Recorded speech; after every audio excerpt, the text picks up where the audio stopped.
Assalamualaikum warahmatullahi wabarakatuh. Alhamdulillah alladzi arsala rasulahu bil huda wa dinil haq liyudhhirahu 'ala dini kulli wa kafa billahi syahida. Asyhadu an la ilaha illallah wahdahu la syarikalah wa asyhadu anna Muhammadan abduhu wa rasuluh. Ya ayyuhalladzina amanu taqullaha haqqa tuqatih wa la tamutunna illa wa antum muslimun.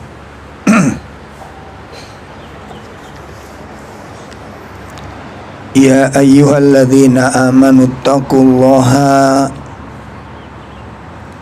wal tanzur nafsum ma qaddamat lighad wattaqullaha innallaha khabirun bima ta'malun. Allahumma salli wa sallim wa barik ala nabiyyina Muhammadin wa ala alihi wa ashabihi wa man tabi'ahum bi ihsanin ila yaumiddin. Amma ba'd. Akhwatul kiram, Bapak Ibu sekalian yang semoga dimuliakan Allah Subhanahu wa taala. Alhamdulillah pada pagi ini kita bisa hadir di dalam majelis ilmu, sebuah anugerah dan kenikmatan yang Allah berikan kepada kita semua. Nikmat yang besar, nikmat yang mulia.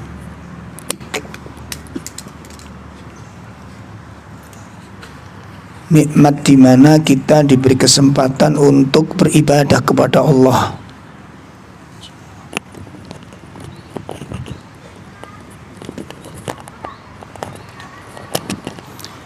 Nikmat di mana kita diberi kesempatan untuk thalabul ilm, untuk mengkaji ayat-ayatnya,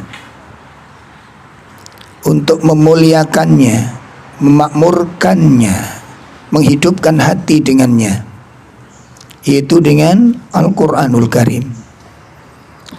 Maka tidak ada amalan yang lebih mulia dibandingkan dengannya. Maka kita bersyukur kepada Allah atas ilmu ini, dan mudah-mudahan Allah tetapkan kita untuk istiqomah di atasnya dan selalu menjaganya. Hendaknya kita senantiasa mengawasi kondisi hati,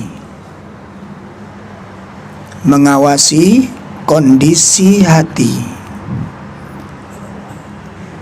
Ketika seseorang merasakan adanya tatakasalu ala nafsih au tatawani, jadi ada dua sifat yang seorang mukmin tidak boleh membiarkannya.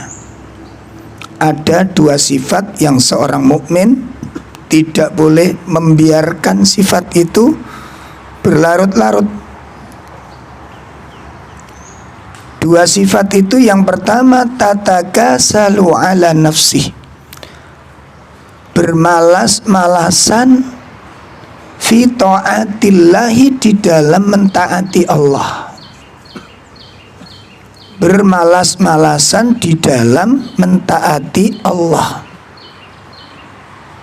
Ini yang pertama, sifat yang tidak boleh dibiarkan. Yang kedua, au tatawani, menunda-nunda amal. Menunda-nunda amal. Ini nggak boleh dibiarkan. Ini nggak boleh diabaikan. Kenapa? Dua sifat ini, yang pertama tadi apa? Sifat bermalas-malasan, lemah keinginan, lemahnya kemauan. Yang kedua apa? Menunda-nunda. Selalu mengkonsumsi kalimat nanti dulu. Nah, ini kalimat yang sangat tidak patut bagi seorang muslim.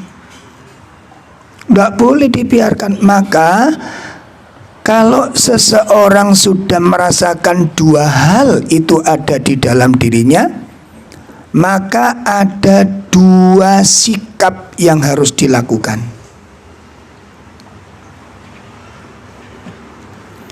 Ya, jadi kalau males-malesan sudah mulai mengalir dalam pikiran kita, menunda-nunda dengan mengkonsumsi pikiran nanti dulu besok saja, yaitu gara-gara kata-kata itu. Betapa banyak amal-amal hilang, kesempatan emas kita abaikan gara-gara kalimat itu, nanti dulu, besok saja. Gara-gara kalimat itu kita turuti, maka banyak sekali amal-amal soleh yang kita tinggalkan. Banyak sekali ibadah-ibadah yang lepas dari kita. Banyak sekali. Baik ibadah lisan, baik ibadah perbuatan. Ya. Makanya kalau kami kasih contoh kecil-kecilan gitu ya, hal-hal yang sederhana, simpel aja itu. Seperti istiqomah di dalam tilawah Al-Quran. Ya, istiqomah di dalam tilawah Al-Quran itu harus menjadi menu wajib. Menu wajib. Artinya apa? Tidak boleh kalau ada orang mengaku beriman apalagi ngaku mengikuti sunnah, kok sampai 3 hari berturut-turut gak baca Quran, itu aib. Itu aib. Dan saya yakin yang hadir di sini ada pelaku-pelaku ini. Sampai 3 hari berturut-turut, 4 hari berturut-turut nggak baca Quran sama sekali. Saya yakin yang hadir ada pelakunya ini. Aromanya itu kelihatan kok. Rotok tengik-tengik biye ngono. Nggak, saya ngomong begini ini bener apa enggak? Aku pesen aja mas ya. Saya pesen baik bapak-bapak maupun ibu. Kalau ada di antara kita kok sudah 3 hari berturut-turut nggak baca Al-Quran dan jiwanya tenang, gak merasa gerah, gak merasa salah, gak merasa sedih, maka camkan baik-baik, sifat munafik sudah tumbuh di hati kita itu.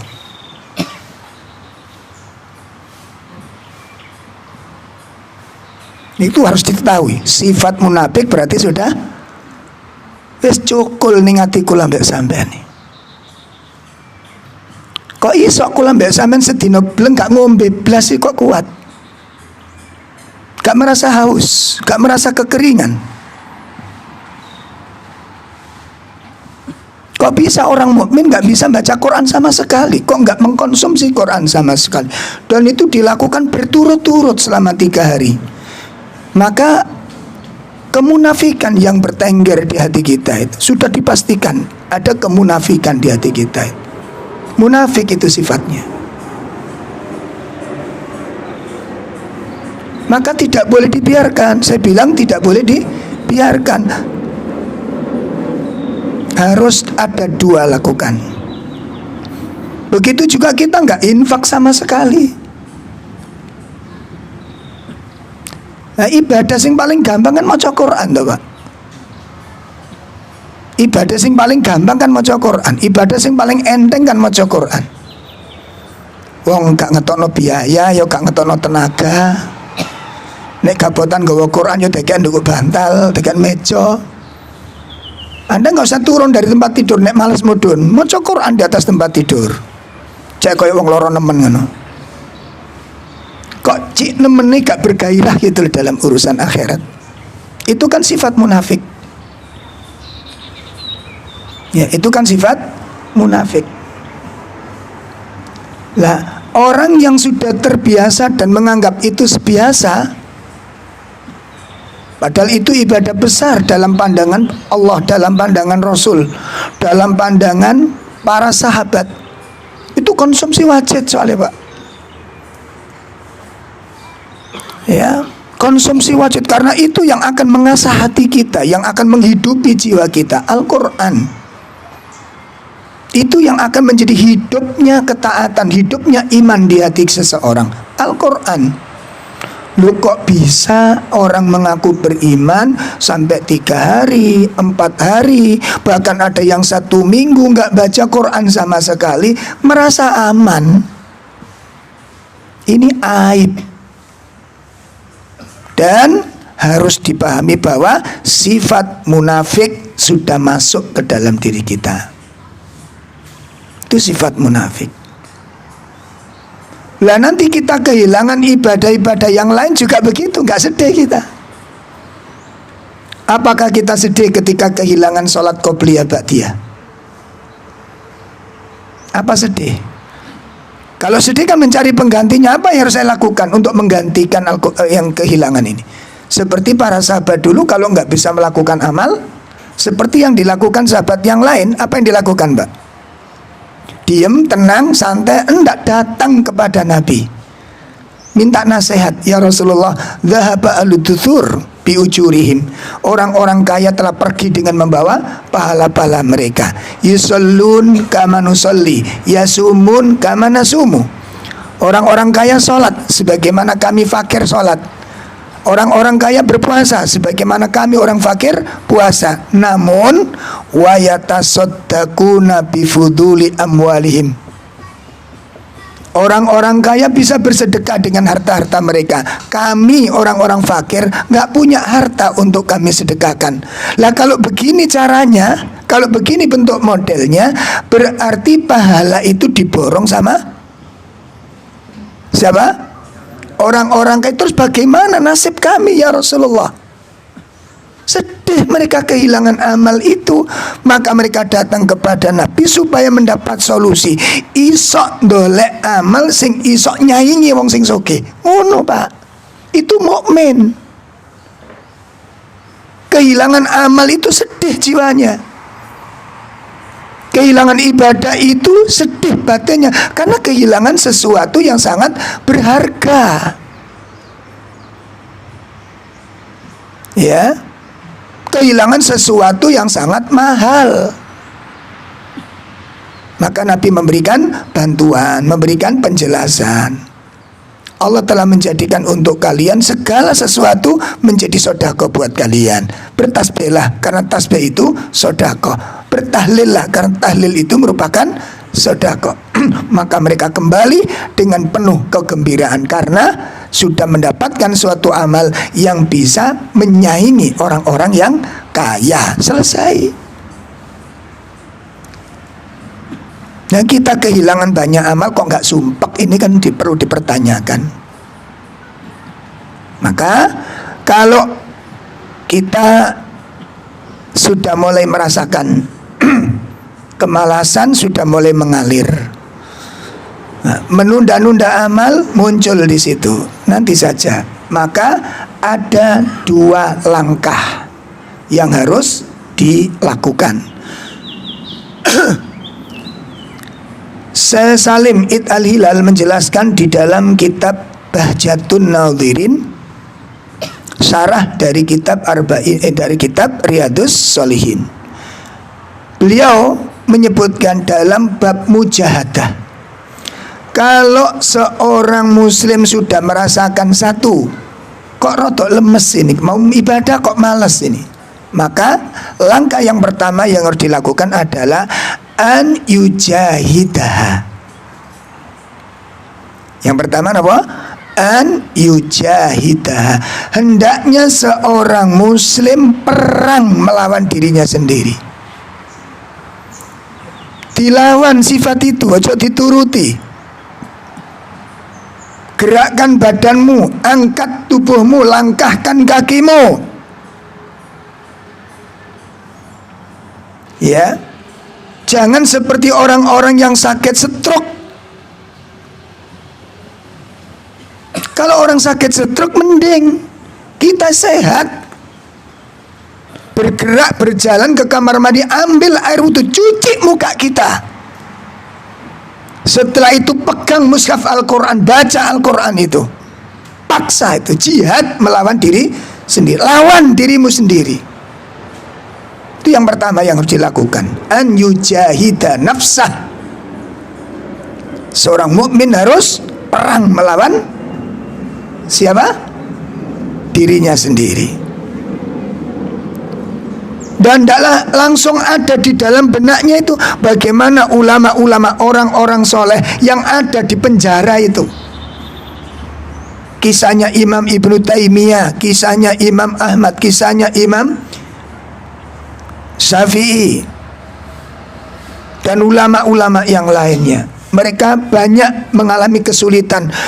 Badan mereka ada di balik jeruji besi, tapi tidak terhalang untuk melakukan ibadah sedikit pun. Tidak terhalang melakukan ibadah. Lawang kita ini tidak di dalam jeruji besi. Wong kita ini orang-orang merdeka, bukan budak, bukan penghuni penjara. Loh kok kita nggak bisa berbuat banyak? Itu kita dibelenggu oleh hawa nafsu kita. Kita dipenjara oleh nafsu kita. Sampai kapan kita akan menjadi budak-budaknya nafsu kita ini? Nuruti males iku mang. Sampai turuti malas itu, sampai mati kita jadi seperti itu nanti, dan membawa kemalasan itu ke liang lubur kita ini. Dan kita tetap mengaku sebagai orang mukmin, nggih mboten pantes toh.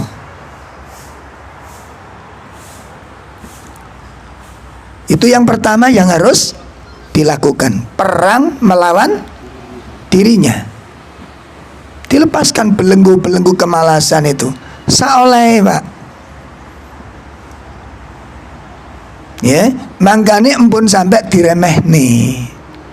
Empun sampai diremeh. Engko nek kula mbek sampean niku biasa ngremehno, akhirnya hati kita itu dilemahkan oleh Allah. Dihalang-halangi untuk beribadah. Itu yang paling mengerikan. Ya. Jangan-jangan Allah sudah nggak suka melihat kita beribadah. Seperti Allah benci dengan ibadahnya orang munafik. Orang munafik itu semakin ibadah, Allah semakin benci lihatnya. Karena ibadahnya tidak dengan sepenuh hati. Hatinya berselingkuh di dalam beribadah. Orang munafik itu melakukan perselingkuhan di dalam ibadah. Dohirnya ibadah, hatinya mencari kemuliaan di hati manusia. Makanya Allah benci. Salatnya orang munafik riya, ibadahnya orang munafik riya. Dohirnya beribadah, hatinya mencari pujian dari manusia, hatinya mencari sanjungan dari manusia. Allah melihat perselingkuhan, makanya Allah benci ibadahnya orang munafik. Nah ini jangan sampai kita diposisikan oleh Allah seperti itu. Nanti kalau kita kulino Pak ya, wis gak usah, wis engko ae, terbiasa kan, nggak ada perlawanan, nggak ada perlawanan. Ngeten iki nggak boleh dibiarkan terus menerus, harus dirombak, harus dirubah. Dan Allah tidak merubah nasib suatu kaum apabila kaum itu tidak berusaha untuk merubahnya. Nah, itu langkah yang pertama yang harus kita lakukan, an yujahida nafsah. Yang kedua yang harus dilakukan oleh seorang muslim ketika ditimpa kemalasan, ditimpa hobi menunda-nunda. Apa itu? An yukarriroha. Hendaknya seorang muslim apa? Memaksa. Hendaknya seorang muslim memaksa dirinya. Memaksa dirinya. Diseret jiwanya itu untuk diajarkan kepada ketaatan. Seperti halnya kalau anak-anak kita sudah waktunya sholat situlina naik, apa yang kita lakukan? Dipaksa anak, diangkat badannya, ayo masuk kamar mandi. Biarkan dia menjerit di dalam kamar mandi sana. Cekak kulino. Jadi kalau mbak Samen kok sampai ono rong minggu gak baca Quran, kita gak bisa ngomong apa ini sudah. Lah kalau 4 hari saja sudah tanda-tanda kemunafikan, lo kalau sampai sak bulan gak baca Quran plus terus diomongin apa kui? Sementara casing doir kita ini ahli sunnah. Kita nggak bisa ngelihat golongan organisasi, salah. Salah itu, perbuatan tidak baik itu. Kok sampai 1 minggu, 2 minggu, kita lebih mengerikan. Lo 4 hari saja sudah dolim, itu orang pada dirinya sendiri. Membiarkan dirinya jauh daripada Al-Quran. Tidak memberikan konsumsi jiwanya dibiarkan sakit. Hatinya dibiarkan mengeras. Dia akan mematikan hatinya, akan membunuh jiwanya. Dengan apa? Tidak mengkonsumsi obat, vitamin, roh. Al-Quran itu obat, Al-Quran itu vitamin, Al-Quran itu roh. Maka apa kesimpulannya? Kesimpulannya, jenengan dengan saya dapat PR. Kalau yang ada yang nggak baca Quran, ini tak ulang-ulang tiap hari Pak, di mana-mana ini. Saya ngaji di mana-mana, tak ulang. Kenapa? Itu penyakit soalnya. Dan itu menimpa kepada tolabul ilmu hari ini. Semangat ngaji-ngaji, tapi nggak mengamalkannya, enggak. Ini kan penyakit ini. Ya. Jadi kalau bisa kita manajemen, jadikan itu amalan menu yang wajib bagi kita ini, menu yang tidak bisa kita tinggalkan. Ya, walaupun repot sempatkan.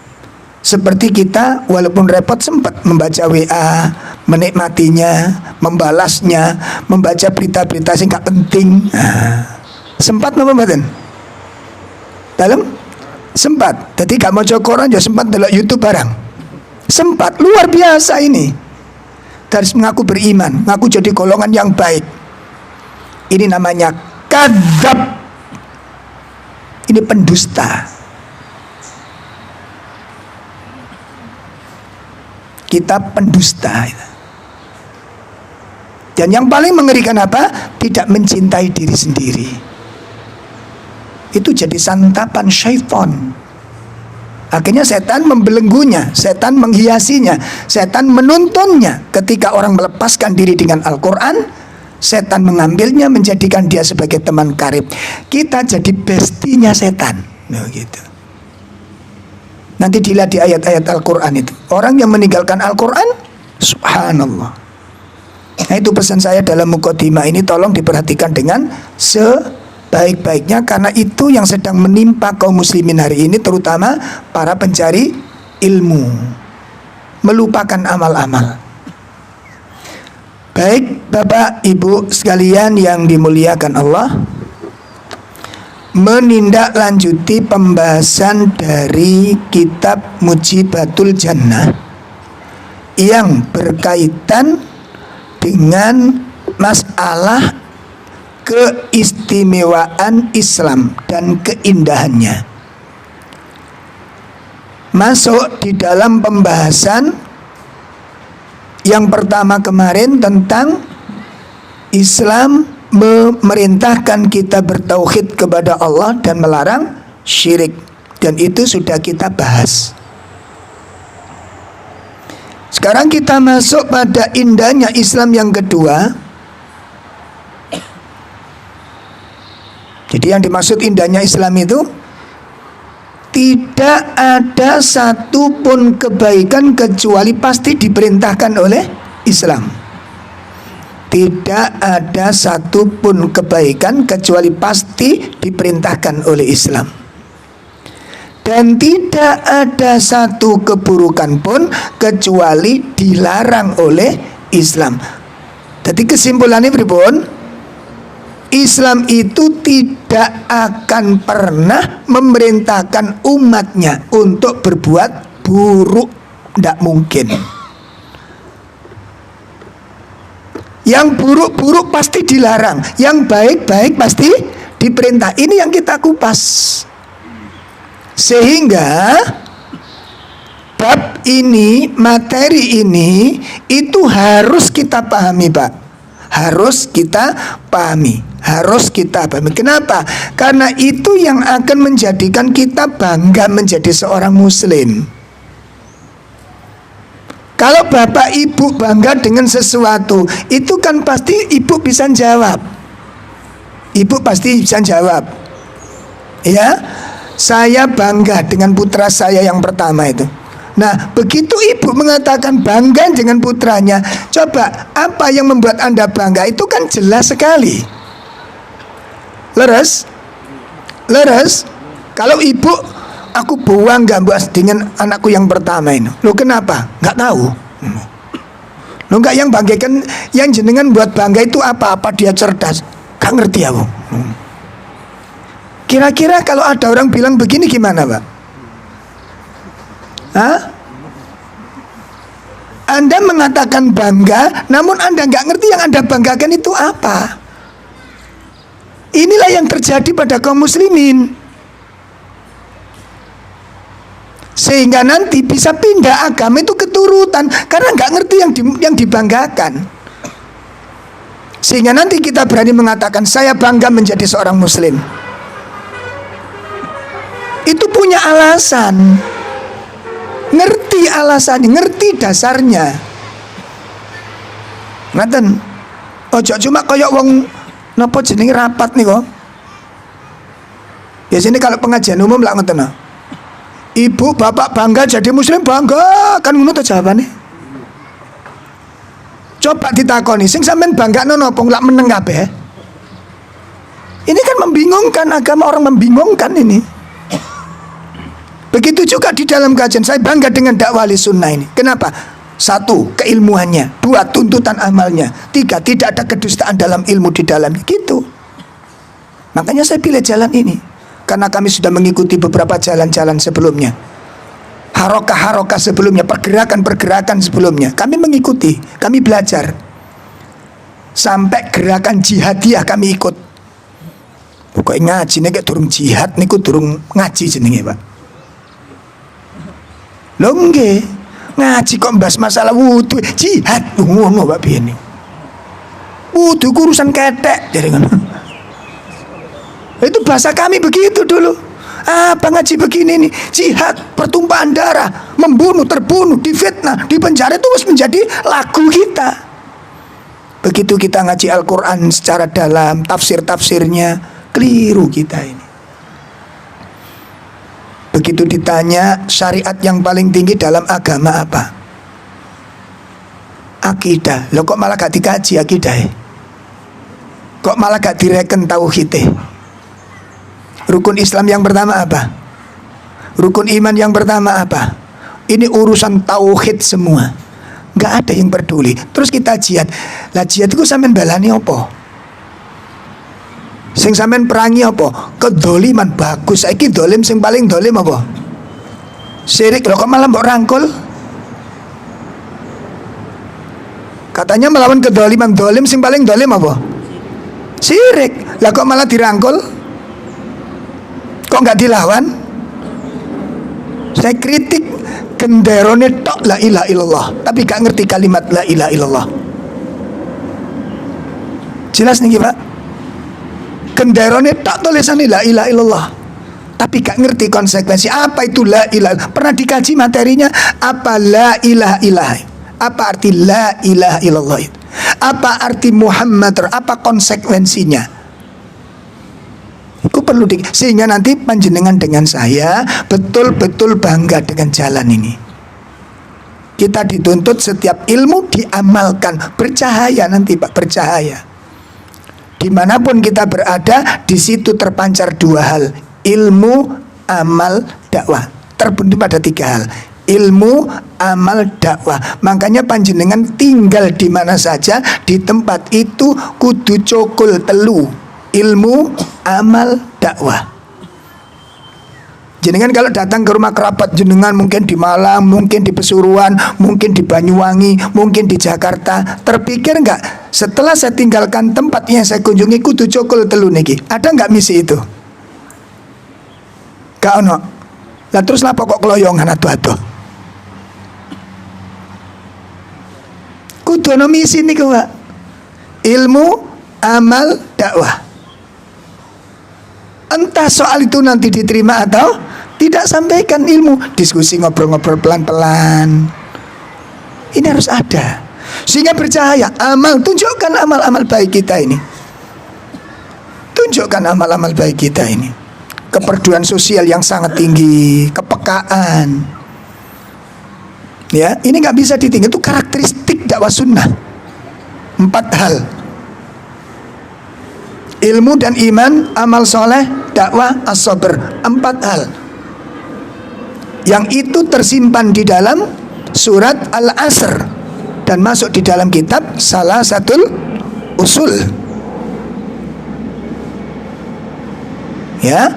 Nah, Bapak Ibu sekalian yang dimuliakan Allah, maka pagi ini kita membahas kebaikan dan keburukan yang kedua, yang diperintah oleh Islam dan yang dilarang oleh Islam.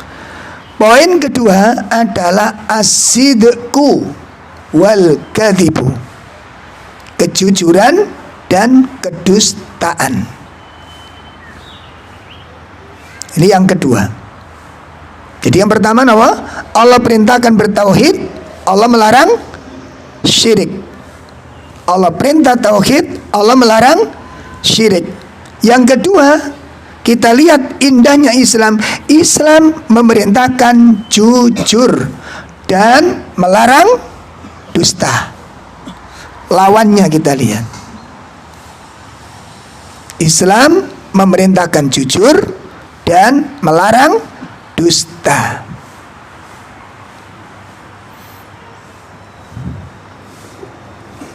Kita simak ayat-ayat terlebih dahulu. Yang pertama, kita lihat surat At-Taubah surat 9 ayat 119. Surat 9 ayat 119. Allah Subhanahu wa taala berfirman, A'udzu billahi minasyaitonir rajim. Ya ayyuhalladzina amanu taqullaha wa kunu ma'as-shadiqin. Iya. Hai orang-orang yang beriman, bertakwalah kepada Allah, dan hendaklah kamu bersama orang-orang yang benar. Nah, hai orang-orang yang beriman, bertakwalah kamu kepada Allah, dan hendaknya engkau senantiasa bersama-sama dengan orang-orang yang benar. Hendaknya engkau senantiasa selalu bersama-sama dengan orang-orang yang jujur. Itu perintah dari Allah. Tafsir yang dimaksud wa kunu ma'as-shadiqin, hendaknya engkau senantiasa selalu bersama orang-orang yang jujur, yang benar. Itu adalah ma'an Nabi sallallahu alaihi wasallam wa Abu Bakrin wa Umar wa ashabi. Itu tafsirnya. Ya, jadilah engkau bersama orang-orang yang jujur. Maksudnya bagaimana? Hendaknya engkau menetapi bersama Nabi sallallahu alaihi wasallam. Hendaknya engkau menetapi dengan Abu Bakar radhiyallahu an. Hendaknya engkau menetapi bersama Umar radhiyallahu an dan kepada sahabat-sahabat yang lain. Kenapa? Karena mereka itulah orang-orang yang jujur, mereka orang-orang yang selalu di dalam kebenaran. Ojo tinggal jalan mereka. Jangan kamu berpisah dengan jalan mereka. Jangan engkau meninggalkan pemahaman mereka. Pemahaman mereka adalah pemahaman orang-orang yang jujur, orang-orang yang selalu membenarkan apa yang datang kepada mereka. Berarti apa di sini? Perintah menetapi jalannya Nabi dan jalannya para sahabat. Kenapa? Karena jalannya Nabi sudah bisa dipastikan. Cara beribadahnya Nabi sudah bisa dipastikan. Cara ibadah Nabi adalah cara ibadah yang benar, dan jalan yang ditempuh Nabi itu jalan yang lurus. Surat Yasin. Sampeyan cek tahu. Yasin. Surat berapa, Pak? Enggak tahu moco koyo. Surat 36. Kita buka surat 36 ayat 2 sampai ayat 4. Atau dimulai ayat 1. Bismillahirrahmanirrahim. Yasin. Kalau baca Yasin satu kali aja ya. Sebab saya pernah dengar Yasin, Yasin, Yasin, Yasin sampai 7 kali baru dimulai. Lah itu yang saya belum tahu riwayatnya mana ini. Kok sampai diulangi 7 kali? Ya, dari siapa itu yang ngajarkan? Pun, jadi nanti kalau baca Yasin, Yasinnya dibaca 1 kali aja. Wal Qur'anil Hakim, innaka laminal mursalin ala siratim mustaqim. Silakan. Demi Al-Quran yang penuh hikmah, sesungguhnya kami salah seorang dari Rasul-Rasul yang berada di atas jalan yang lurus. Nah, itu kan.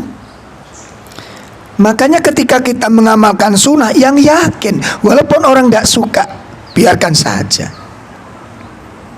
Ya, biarkan saja. Jenggot niku sunnah Pak, nggih pun kersane. Kula tak lakonane. Wong niki lho janggut-janggut kula piyambak. Nek sampean gak nyokol nggih terserah jenengan. Cuma kula tanglet Nabi ngamalaken mboten. Iya sih, ya sudah, selesai sudah.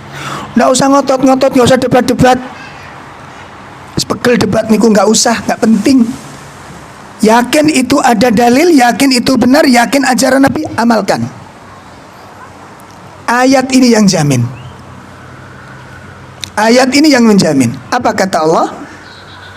Wal Qur'anil Hakim. Al-Quran yang datang dengan penuh membawa hikmah.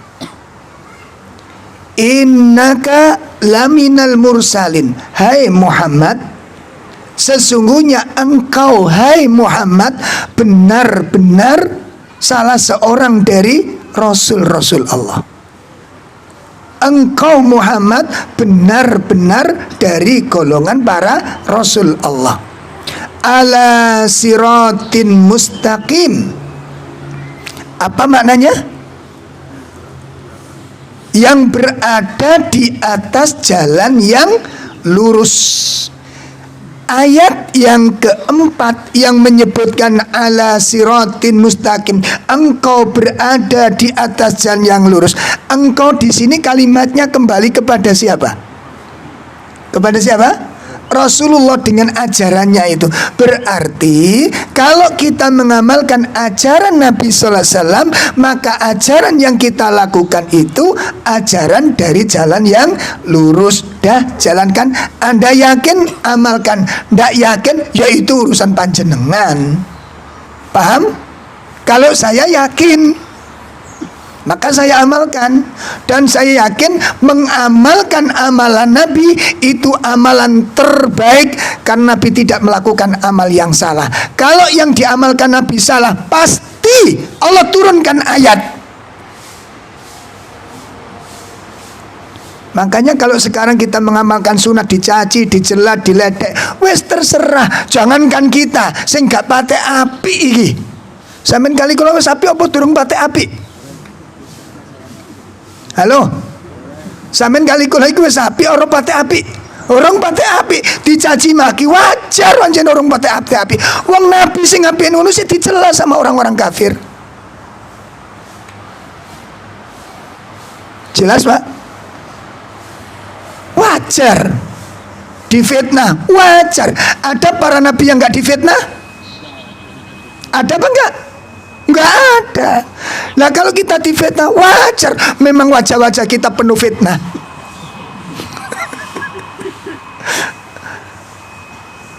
Enggak usah mangkel.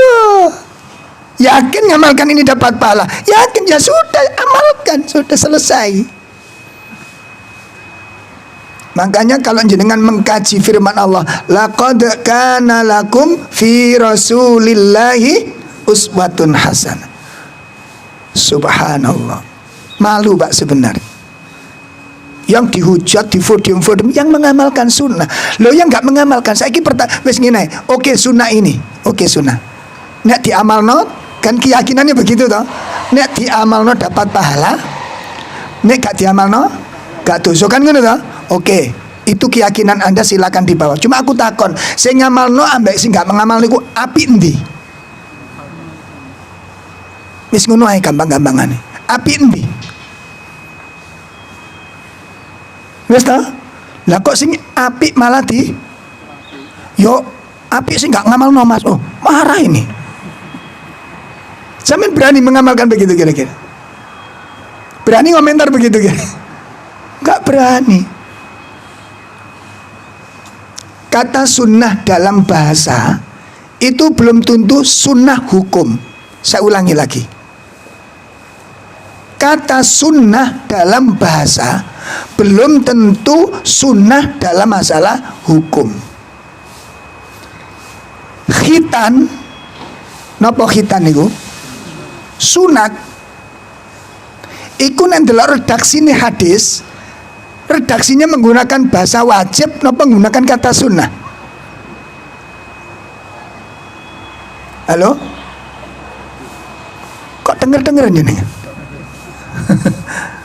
Ayo. Hadis tentang khitan masuk di dalam grup apa nih? Sunnah fitrah. Sunnah fitrah. Ada berapa sunnah fitrah? Wallahu a'lam. Pinten Pak sunnah fitrah? Motong kumis, ngeramut janggut, motong kuku, nyabut bulu ketiak. Sunat iku dadi sitok redaksi hadis. Masuk bab napa? Kata-kata wajib maupun kata-kata sunnah. Tapi begitu masuk hukum sunat, saiki hukumnya wajib apa sunnah? Wis gak usah sunat, ora apa-apa wong sunah. Ada menggunakan kata wajib di situ? Enggak ono. Nikah dalam bahasa, dalam lugha bahasanya, dalam bahasanya menggunakan kata apa? Sunnah. An-nikahu sunnati. Wis gak usah nikah wong sunah iku. Engko tuku ae.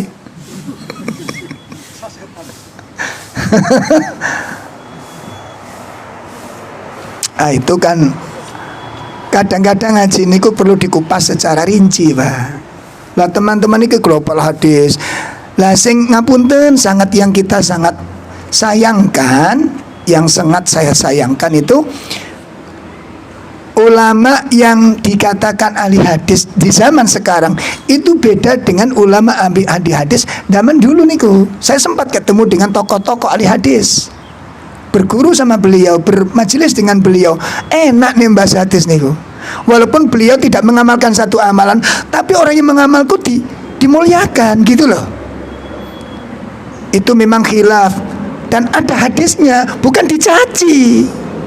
Loh saat ini ahli hadis mencaci maki orang-orang yang lagi ahli hadis opo ngeten niki. Saya ketemu orangnya soalnya, makanya saya nggak mau ngaji dengan dia. Siapa dia? Nggak usah tanya. Dan nggak usah kepo jenengan sopo yo. Allah, lo itu ahli hadis loh. Lo kok malah mencaci maki orang-orang yang mengamalkan hadis. Mestinya kan dikasih waktu. Ini yang baik, lebih baik begini sebenarnya. Kita yang kurang baik kan gitu mestinya. Karena kita nggak mengamal. Atau ini sunnah. Katakan kalau memang sunnah itu ya sampaikan. Bukan kemudian diingkari dan dibenci. Apalagi na'udzubillah. Ini kan nggak benar. Secara ilmu salah, cacat dia. Saya dipaham nih. Nah saya berani mengatakan di forum karena forumnya begitu. Forumnya menjelekkan, mentertawakan gitu ya, meremehkan begitu bahasanya, kurang bagus. Nah itu ulama-ulama yang dikatakan ahli hadis, maka kami mengingkarinya. Status sebagai ahli hadis nggak begitu, Pak. Kami belajar riwayat-riwayat, kami belajar ulama-ulama tentang masalah hadis, dan guru-guru ahli hadis kami bertemu dengan beliau dan sangat memuliakan orang-orang yang mengamalkan hadis. Dan diakui gitu loh, memang ada hadisnya kok. Bukan kemudian malah disalah-salahkan. Baik. Nah, jadi kalau kita mengamalkan apa yang diamalkan Nabi, maka itu mengamalkan amalan yang benar, karena Nabi tidak mungkin melakukan satu amal yang salah. Dan kita yakin ayat yang menyebutkan laqad kana lakum fi rasulillahi uswatun hasanah itu menyebutkan tentang apa, Pak? Tentang apa? Laqad kana lakum fi rasulillahi uswatun hasanah. Itu mengafikan dua hal. Sebagaimana dijelaskan dalam tafsir Ibnu Katsir, yang pertama ya, segala sesuatu yang diamalkan oleh Rasulullah, segala sesuatu yang diamalkan oleh Rasulullah itu adalah amalan terbaik. Itu tafsir ayat itu. Sungguh telah ada teladan terbaik bagi kalian pada diri Nabi Shallallahu Alaihi Wasallam. Ayat ini laris manis kapan? Ayat ini laris manis nenek mulutan, Mbak. Rasulullah itu teladan yang terbaik. Lah kalau teladan yang terbaik, kenapa jenengan kok nggak mengikuti? Kan aneh loh. Loh gimana? Maka ayat itu ayat yang menegaskan, yang menunjukkan bahwa pribadi Nabi itu pribadi yang terbaik. Jiwa Nabi itu jiwa yang terbaik. Makanya Nabi diberikan contoh. Berarti amal yang diamalkan Nabi itu amal percontohan. Makanya disebutkan laqad kana lakum fi rasulillahi uswatun hasanah. Sungguh telah ada contoh terbaik buat kalian yang ada pada diri Nabi Shallallahu Alaihi Wasallam. Apa tafsirnya? Disebutkan oleh Imam Ibnu Katsir rahimahullah taala, semua yang diamalkan oleh Rasulullah Shallallahu Alaihi Wasallam, semua yang dilakukan oleh Nabi itu merupakan amal terbaik dan perbuatan terbaik. Maka mengamalkan, berarti kita mengamalkan apa yang diamalkan oleh Rasulullah. Saya ulangi, mengamalkan apa yang diamalkan oleh Rasulullah berarti mengamalkan amal yang Apa tadi? Terbaik. Itu makna yang pertama. Sampun jelas tadi? Apa makna pertama? Semua yang diamalkan oleh Rasulullah, semua yang dilakukan oleh Rasulullah itu merupakan amal dan perbuatan yang terbaik. Satu. Lalu mengamalkan apa yang diamalkan Rasulullah berarti mengamalkan amalan yang terbaik. Itu tafsir yang pertama. Itu tafsir yang pertama.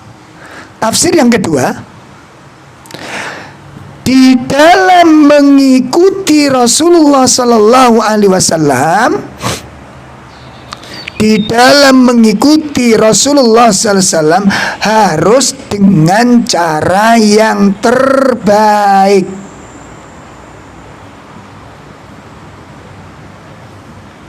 Di dalam mengikuti Rasulullah Sallallahu Alaihi Wasallam harus mengikuti Nabi dengan cara yang terbaik. Bagaimana cara mengikuti Nabi dengan cara yang terbaik? Ada dua syaratnya. Bagaimana cara mengikuti Rasulullah dengan cara yang terbaik? Ada dua syaratnya. Yang pertama, jangan ditambah-tambahi. Jangan apa, Pak? Jangan ditambah-tambahi. Yang datang dari Nabi, yang diajarkan Nabi, amalkan. Jangan ditambah-tambahi. Loh, kenapa kok nggak boleh ditambahi? Karena yang dicontohkan Nabi itu yang lah, kalau jenengan tambahi berarti jenengan yang lebih ngono. Ya ora ngono jawabnya. Lucu ta mangkane. Jangan ditambah-tambah. Kenapa? Itu sudah sempurna. Kalau apa yang dicontohkan Nabi mungkin doa-doa, ya, mungkin doa-doa, kok kurang, pasti turun ayat, Pak. Muhammad kurang bagus, pasti ditegur oleh Allah, pasti sudah. Wong Nabi merengut mawon turun ayat kok. Nabi merengut turun ayat. Nek sampean sing merengut sampai moncrot ya ora apa-apa. Itu kemaksuman Rasulullah. Jadi keliru sedikit turun ayat, salah, apalagi salah. Gak mungkin diumbar oleh Allah Nabi salah itu. Ini yang harus menjadi prinsip keyakinan ahli sunnah. Mengikuti Nabi pasti benar. Bukan mengaku saya paling benar, tapi jangan mengakui enggak yang diamalkan Nabi itu yang terbaik. Mengakui apa tidak? Mengakui apa tidak? Apa mengakui begitu mengaku yang paling benar? Kan tidak. Saya mengaku yang diamalkan Nabi itu yang terbaik. Anda yakin enggak? Yakin. Ya sudah, selesai. Dan saya melakukan amalan itu. Apa saya mengaku saya paling benar? Tidak, tapi saya mengakui yang saya amalkan itu yang terbaik. Kenapa? Kan niru Nabi SAW. Dan kalau Anda kekeliruan, pasti ditegur oleh Allah, pasti turun ayat. Pasti turun ayat. Allah tidak membiarkan Nabi keliru. Nah, Allah tidak membiarkan Nabi melenceng. Tidak akan. Pasti turun ayat. Nah, jadi cara mengikuti Nabi dengan cara yang terbaik syaratnya dua. Satu, jangan ditambah-tambahi. Yang kedua, syarat yang kedua apa? Jangan dikurangi. Lah kalau jenengan kurangi berarti ajaran dari Nabi kakean. Gimana? Kakean Mas, makan tak kurangi. Kok iso Nabi kakean yo apa Nabi? Wah, gak beres. Gue nek kepethuk tak eling Nabi. Ini orang-orang sombong ning rumangsa tawadhu. Orang-orang takabur ning menyangka dirinya orang yang tawadhu. Lah kita orang yang mengikuti Nabi dikata orang sombong, malah diwalak-walik saat ini gini. Astagfirullah. Inilah zaman fitnah ini. Inilah zaman fitnah. Sampun nggih? Nah, jadi tafsir surat At-Taubah ayat pinten mau? Kita diperintahkan untuk selalu bersama-sama dengan orang yang jujur, orang yang benar. Siapa mereka? Mereka adalah para nabi alaihi wassalatu wassalam, Nabi Muhammad SAW, Abu Bakar, Umar, dan para sahabat-sahabat beliau yang mulia. Kenapa kok ini dikatakan orang-orang terbaik? Karena dijamin oleh Allah Subhanahu wa taala. Mereka ini orang-orang yang dijamin oleh Allah, kebenarannya, jujurnya, lurusnya, benarnya dijamin oleh Allah Subhanahu wa taala. Kita buka surat An-Nisa. Jaminan itu yang datang dari Allah, bukan kita yang mengatakan benar, bukan kita, tapi Allah Subhanahu wa taala. Di surat An-Nisa ayat 69. Surat An-Nisa ayat 69 itu tafsir surat Al-Fatihah ayat 7. Surat An-Nisa ayat 69 itu tafsirnya surat apa? Al-Fatihah ayat 7. Al-Fatihah ayat 7 pripun bunyinya?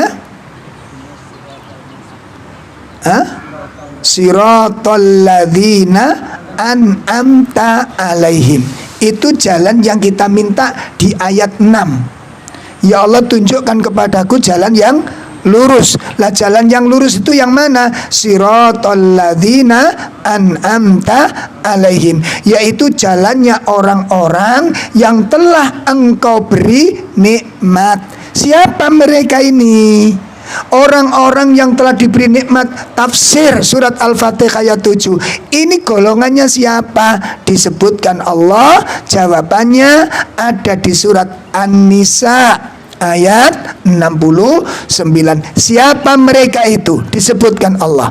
Wa may yuti'illaha war rasul fa ulaika ma'al ladzina an'ama Allahu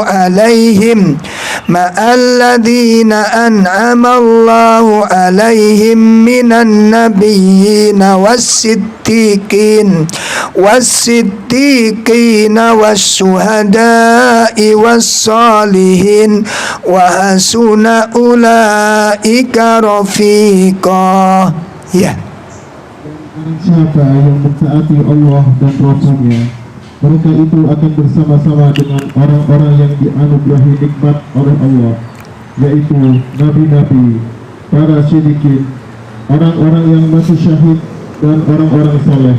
Dan mereka itulah teman yang sebaik-baiknya. Nah, ini dijamin oleh Allah.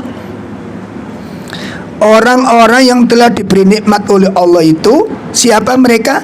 Orang-orang yang taat kepada Allah dan orang-orang yang mentaati Rasul. Perhatikan, orang yang taat kepada Allah dan taat kepada Rasul. Maka orang yang punya dua kriteria ini, napa dua kriteria tadi? Taat kepada Allah dan taat kepada Rasul. Itu disebut Allah berikutnya, faulaika, mereka itulah. Mereka kembali kepada siapa? Pak, aku tanya. Mereka ini orang yang taat kepada Allah dan taat kepada Rasul. Mereka itulah ma'alladzina, akan bersama-sama, an'amallahu alaihim, orang-orang yang telah diberi nikmat. Tembus, ketemu, nyambung dengan surat Al-Fatihah. Itu jalan yang kita minta.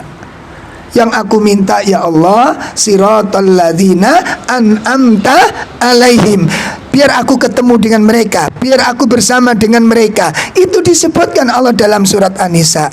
Orang yang taat kepada Allah, orang yang taat kepada Rasul akan bersama-sama dengan orang yang diberi nikmat.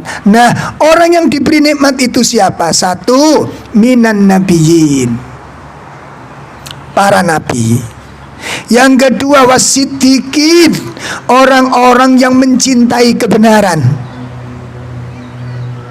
orang-orang yang jujur dalam keislamannya. wasyuhada, orang-orang yang syahid,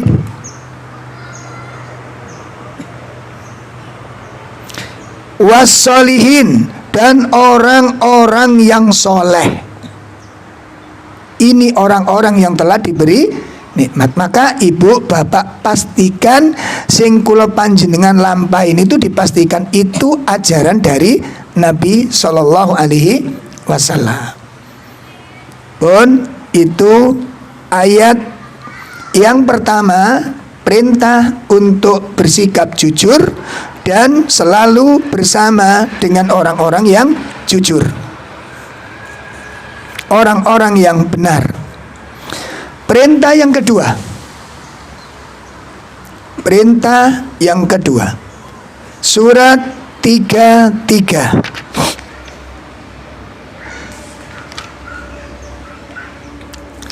ayat 70 dan ayat 71. Perintah yang kedua, surat 33 ayat pinten 70 dan 71. Ada perintah apa di ayat ini? A'udzu billahi minasyaitonir rajim. Ya ayyuhalladzina amanu taqullaha wa qulu qawlan sadida yuslih lakum a'malakum wa yaghfir lakum dhunubakum wa man yuti'illaha wa rasulahu faqad faza fawzan 'azima. Hai orang-orang yang beriman, bertakwalah kamu kepada Allah dan katakanlah perkataan yang benar. Niscaya Allah memperbaiki bagimu amalan-amalanmu dan mengampuni bagimu dosa-dosamu. Dan barang siapa mentaati Allah Rasulnya, maka sesungguhnya ia telah mendapat kemenangan yang besar. Baik. Di ayat 70, Allah perintahkan dengan dua perintah. Ayat 70 surat 33 Allah perintahkan dua bentuk perintah. Yang pertama, perintah untuk bertakwa kepada Allah. Perintah untuk apa? Apa makna takwa? Menjalankan perintahnya, menjauhi larangannya. Ya, itu takwa. Makanya konsekuensinya untuk menjalankan takwa itu pertama kali ngaji. Wis mboten ngaji mboten saged, Pak. Orang tidak mempelajari Al-Qur'an dan tidak mengkaji hadis tidak akan bisa menjadi orang bertakwa. Kenapa? Kalau makna takwa itu menjalankan perintah, minimal panjenengan kali kula niku dituntut untuk ngerti jenisnya perintah.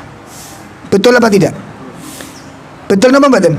Bapak ibu gak ngerti jenisnya perintah, napa saged njalani perintah? Hah?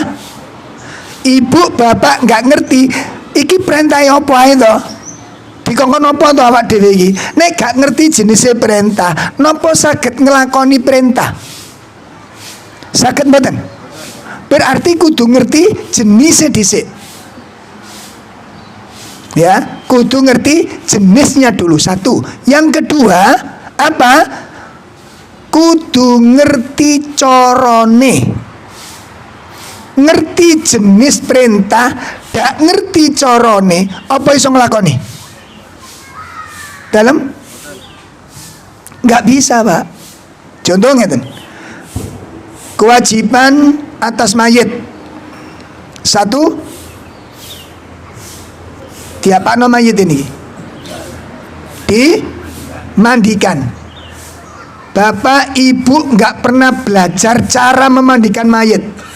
Sampeyan dilibatkan untuk ikut ngeramut mayit.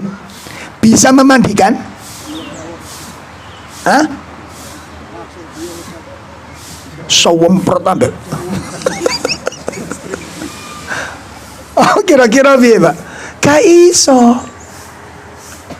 Makanya menjalankan perintah niku ana loro konsekuensine. Siji kudu ngerti jenisnya perintah, nomor loro kudu ngerti carane. Ngono. Apa yang harus dilakukan seorang muslim muslimah nek ana gerhana? Apa yang harus dilakukan?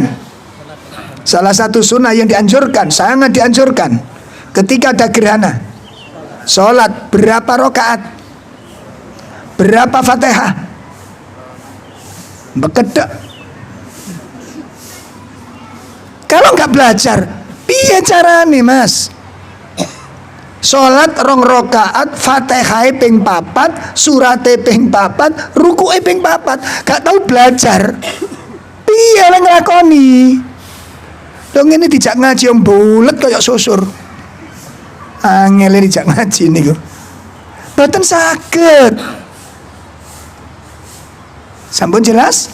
Ini perintah bertakwa kepada Allah. Perintah yang kedua, waqulu qaulan sadida.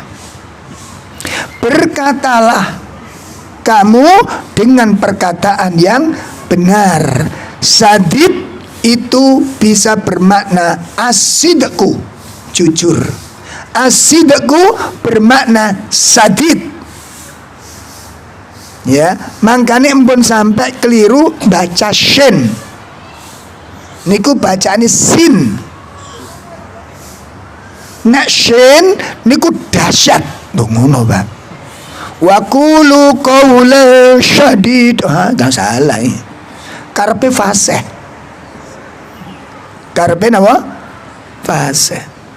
Banyak di antara teman-teman dalam masalah makhraj masih banyak yang kurang. Tapi ini ditakoni pun nanti belajar tajwid, sampun Ustaz khatam.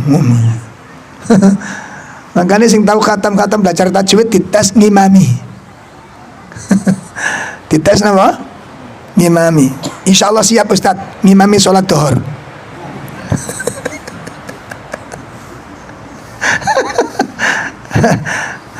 Salat dhuhur, salat asar serahkan saya. Lengan. Salat maghrib kabur. Bon. Sekarang kita akan pelajari definisi as-sidqu, jujur. Apa sih yang dimaksud dengan jujur? Definisi jujur, definisi benar. As-sidqu yang dikatakan jujur. As-sidqu itu kalau menurut bahasa jujur itu atau benar itu adalah mutabaqah. Ya. Artinya adalah mutabaqah. Adanya kesesuaian. Kenapa, Pak? Adanya kesesuaian atau muwafaqah. Mutabaqah dengan muwafaqah niku sami. Itu sesuai namanya. Itu makna jujur, makna benar menurut bahasa. Adanya kesesuaian. Adapun menurut syariat,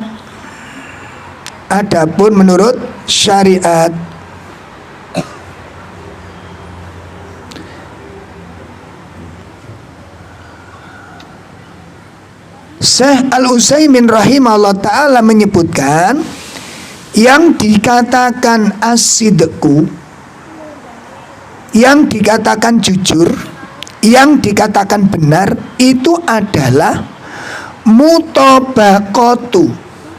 Mutabaqatu, adanya kesesuaian.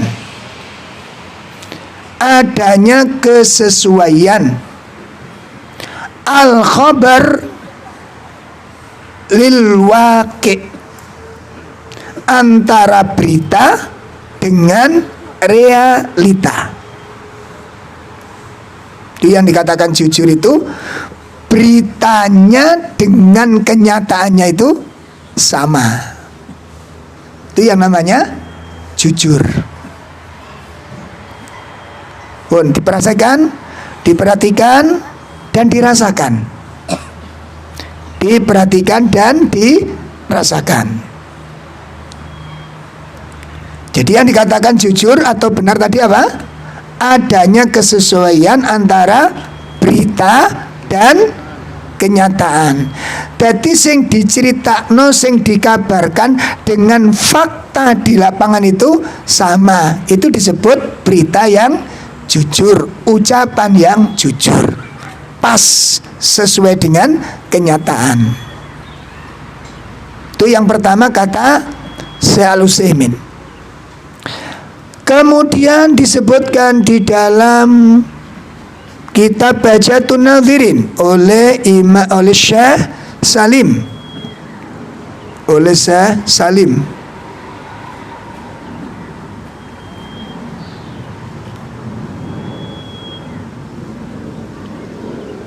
Apa yang dikatakan as-sidqu?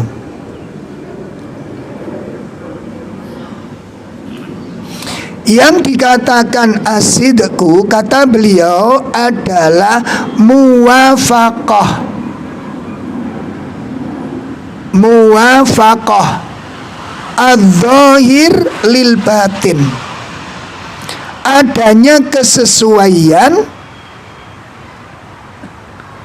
antara zahir dengan batin.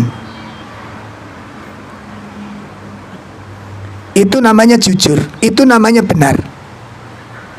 Zahirnya dengan batinnya sama.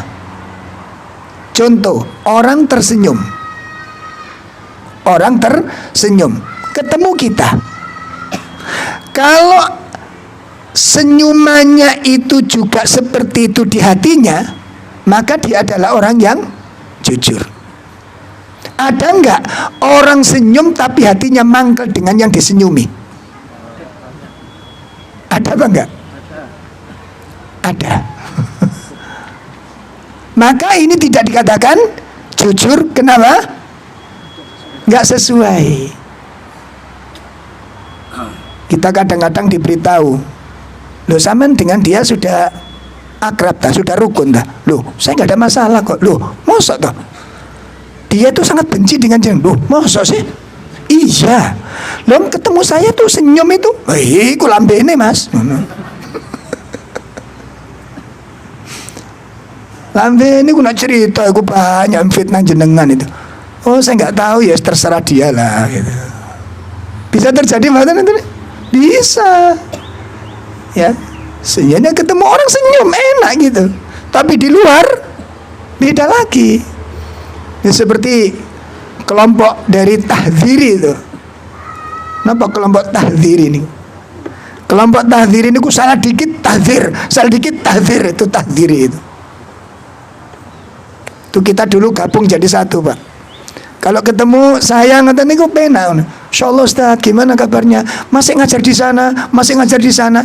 Alhamdulillah masih jalan. Masyaallah, alhamdulillah tersebar sunnah. Ngono. Nah, ketemu teman saya beda lagi. Ro'ob iku sing ngajar kono. Ngono. Oh iya, ya Allah. Sururi sudah di mana-mana. Lo gitu bahasanya. Sururi sudah nyebar di mana-mana. Saya bilang, gimana Ustaz? Aja nih lo lah yang ngono.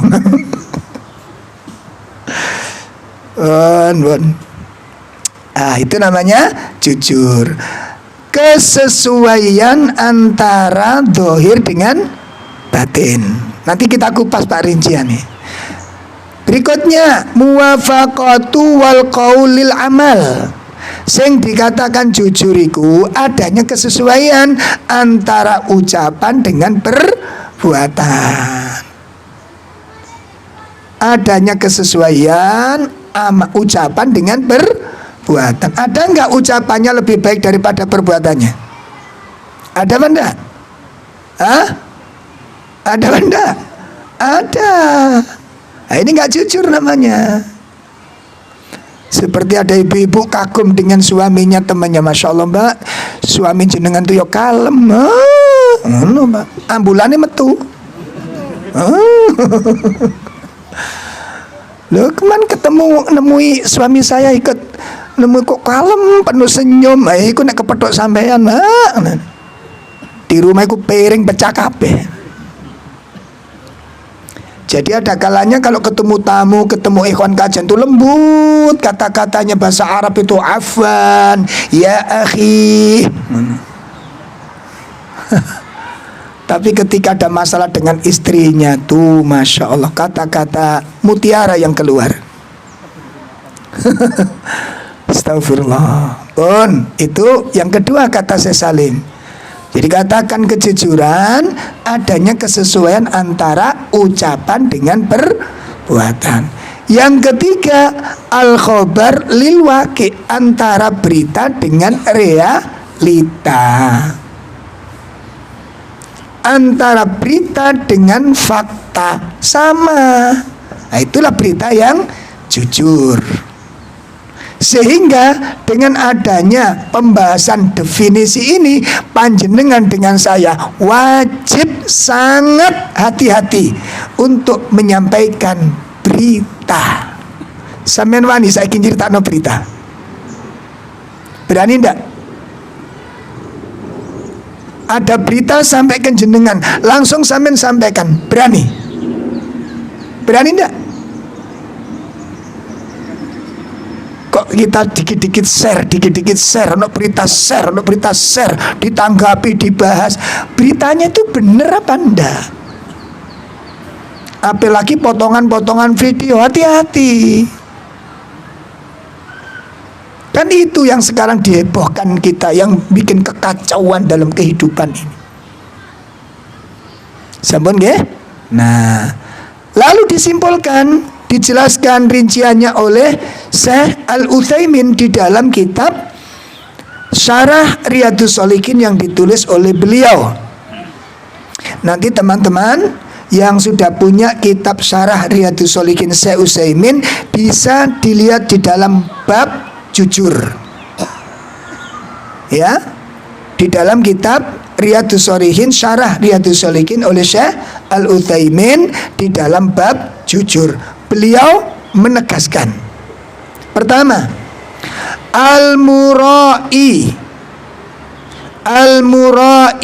laisa bis-shadiq. Orang yang riya, orang yang pamer, itu bukan orang yang jujur. Orang yang riya bukan orang yang jujur. Sebab li'annahu yadharul ibadah, dia menampakkan dirinya sedang melakukan ibadah. Dia menampakkan dirinya sebagai orang yang beribadah. Walaisa kadzalik, padahal dia tidak sedang ibadah. Riya itu ibadah, hatinya kemana? Hatinya kemana? Mencari pengakuan manusia, mencari persaksian manusia, mencari pujian dan sanjungan manusia. Kadzalika laisal ibadah, yang demikian ini bukan ibadah. Li'annal ibadah, karena sesungguhnya ibadah itu adalah liwajhillah, untuk mencari wajah Allah, waridwanahu, untuk mencari keridhaan Allah, walaisa liwajhin nas, bukan mencari wajah-wajah manusia. Satu, jadi wong ibadah nek riak niku bukan orang yang jujur. Yang kedua, wal musyrik, orang musyrik laisa bisadiq, dia bukan orang yang jujur. Yang menyembah patung, yang menyembah batu, yang menyembah laut, yang menyembah sungai, yang menyembah pohon, dan seterusnya. Laisa bisadiq, dia bukan orang yang jujur. Walaupun di tempat situ dia mengucapkan la ilaha illallah, ini tambah dosa besar. dosa besar, di mana dia mengucapkan tauhid tapi perbuatan di tempat dia menyembah selain Allah. Laisa bisodik, dia bukan orang yang jujur. Kenapa? Li'annahu yadhharu tauhid, dia menampakkan diri sebagai orang yang bertauhid. Dia menampakkan diri, memperlihatkan dirinya sebagai ahli tauhid. Walaisa kadzalik, padahal perbuatannya itu bukan termasuk perbuatan tauhid. Ya, seperti orang larung sesajen kemudian berzikir di tempat tersebut, mengucapkan zikir, afdalu zikir la ilaha illallah, tetap kalimat itu merusak amalnya. Allah semakin murka dengannya, karena dengan perbuatan melepaskan makanan-makanan di laut, nasi, ikan, kue, sayur dihanyutkan di sungai. Saat ini dirubah menjadi tasyakuran laut. Dalilnya mana? La in syakartum, lho ngono lho niki mboten syirik tau Pak Yai niki, mboten tergantung niate. Nek sampean niate nyembah laut niki nggih syirik. Lah supados mboten syirik, monggo dipun niati sedekah nang ikan-ikan di laut. Ngono. Dadi sampean masak samene iki niatono ngekei sarapan iwak ning laut. Ngono. Jadi cek tahu ikan makan begedel. Ya, biar pernah ikan pindang makan kocor.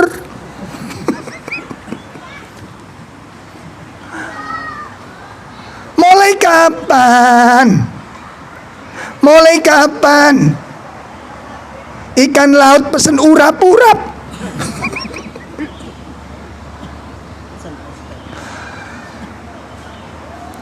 Astagfirullah, wis terserah pun. Cuma aku pertanyaan kan lucu. Nek sampean nggak mengakui syirik, aku cuma takon, iku mulai kapan ikan laut niku pesen urap-urap? Lah kalau niatnya sedekah, kenapa dimasak segala?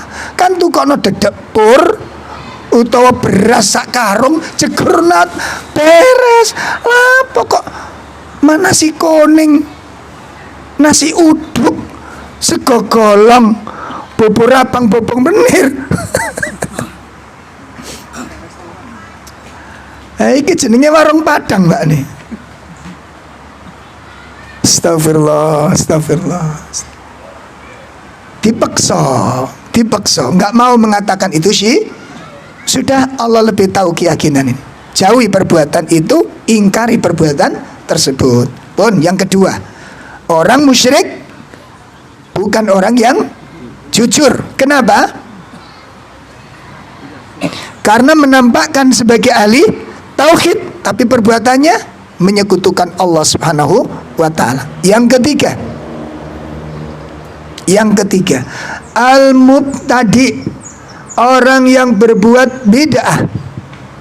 Laisa bisadiq, dia bukan orang yang jujur. Orang yang berbuat bid'ah bukan orang yang jujur. Loh kenapa? Li'annahu yadharul ittiba'us sunnah, karena dia menampakkan diri mengikuti sunnah. Dia menyatakan yang diamalkan itu bagian dari sunnah. Kalau sunnah berarti itu diamalkan oleh Nabi. Betul apa tidak? Ternyata Nabi tidak.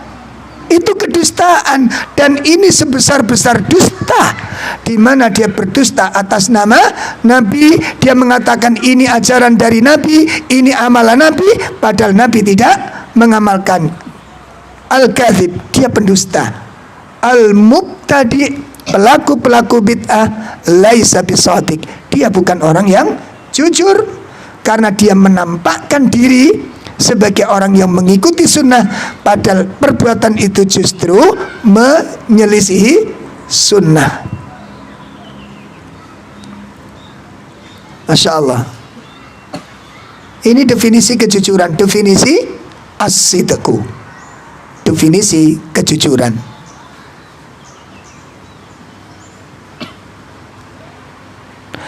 Yang keempat, al-munafik, orang-orang munafik. Laisa bisadiq, dia bukan orang yang jujur, dia bukan orang yang benar. Kenapa? Li'annahum, karena mereka yadharul iman, menampakkan diri sebagai orang-orang yang beriman, menampakkan diri sebagai orang-orang yang mukmin, dan dia menyatakan kami adalah orang-orang yang beriman. Walaisa kadzalik, namun dia bukan termasuk orang yang beriman. Allah berfirman di surah Al-Baqarah pada ayat yang ke-8, wa minan nasi may yaqulu amanna billahi wal yaumil akhir wa ma hum bimu'minin. Silakan. Surat Al-Baqarah ayat berapa tadi? 8.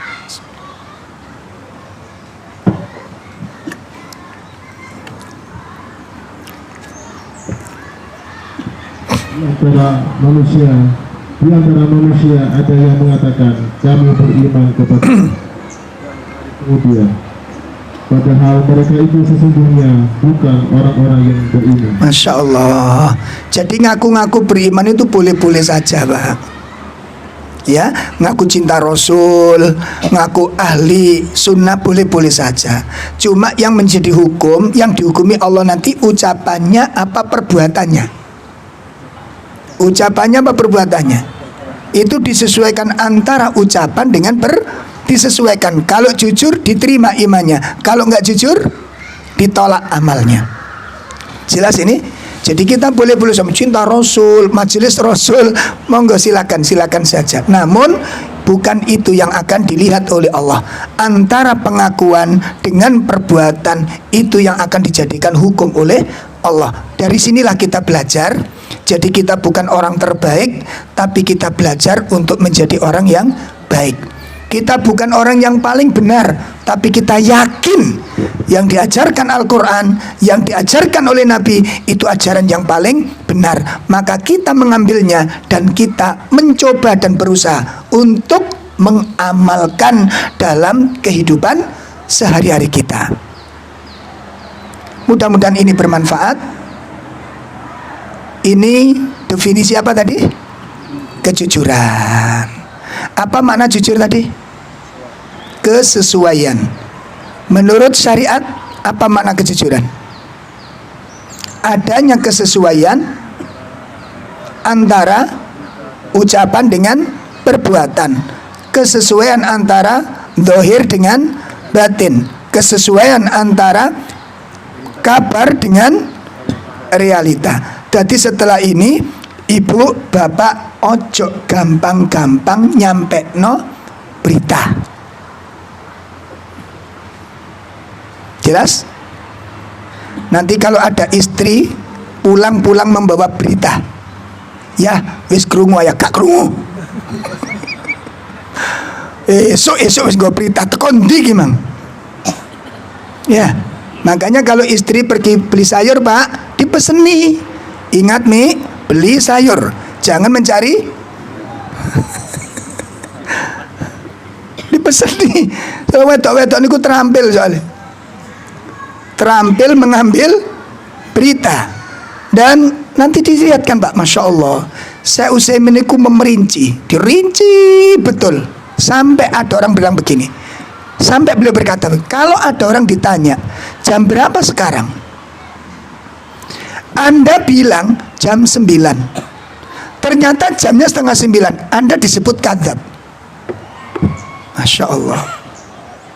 Anda ditanya jam berapa sekarang? Jam 9, padahal masih 8:30. Sesuai, Anda sudah termasuk pendusta.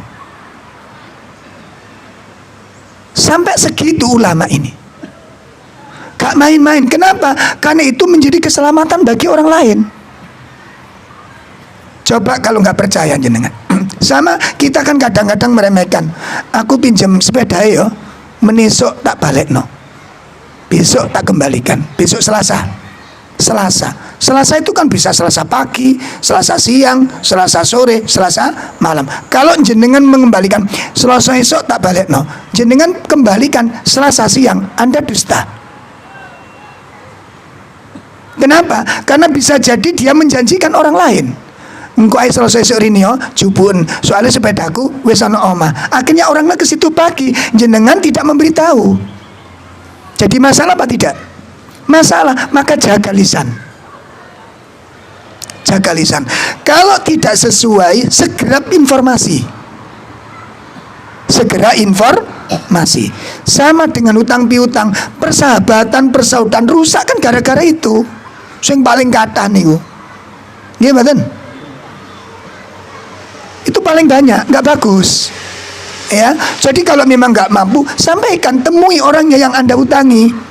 Mbak, aku njaluk sepurane durung iso bayar mbak iki. Soale wingi oleh duit, tak gawe bayarku anakku ngene ngono. Ojo digawe bayar sing enggak. Sepurane ya mbak, aku wingi kepengin HP ngono. Lah iki njok diruyah wong. Lah seperti inilah yang kemudian menjadi persahabatan itu rusak. Saged dipahami niki? Dijaga lisannya, dijaga ucapannya. Ucapan menentukan kehormatan dan kehinaan dan menentukan keselamatan kita baik dunia maupun akhirat. Baik Bapak Ibu, lebih rinci lagi untuk bisa mengambil manfaat yang lebih menakjubkan, ada apa dengan kejujuran?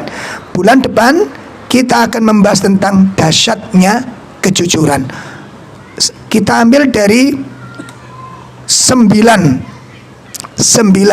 posisi, 10-11 posisi yang diungkapkan oleh Imam Ibnul Qayyim tentang kedudukan dari sebuah kejujuran. Dan agama ini dibangun di atas kejujuran. Mengaku beriman nggak sesuai, kadzab. Makanya orang munafik disebut apa? Mudzabdzab, pling-plang. Tadi orang pelimpang dikasih julukan apa? Siapa sih ngomong? Mudzabdzab.